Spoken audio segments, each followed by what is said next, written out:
Hey there, reggae lovers. It is your host, G. Cole, and I'm coming to you with some amazing Reggae Month fun facts. This segment is brought to you by our amazing sponsors, Florida Power and Light, Grace Foods, Island Space Caribbean Museum, and Jamaicans.com. Now let's get into these fun facts. Let's go.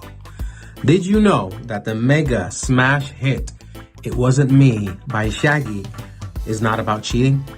Well, the hitmaker recently revealed in a recent People magazine interview that the song is not actually about cheating. It is about two people having a conversation and one of them giving bad advice, on how to deny the act of cheating, if you ever did. And then the second person deciding, I'm gonna come clean and confess about the act, right? That's what Shaggy says.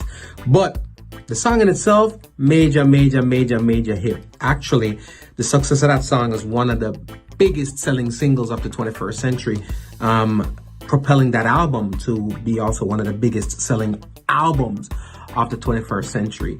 It tops the charts in the UK, in Australia, here in the US too.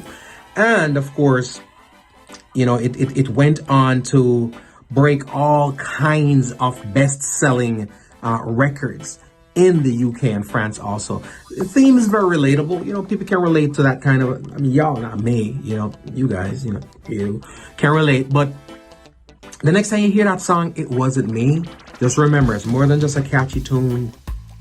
It's not a cheater's anthem. You know what I mean? I would thank Shaggy for that revelation. Like he says, it just adds to the depth of his songwriting and how timeless the hit is. Like you said, it's not a cheater's anthem. It's an anti-cheating. It's an anti-cheating anthem, right, Shaggy? Right, Shaggy?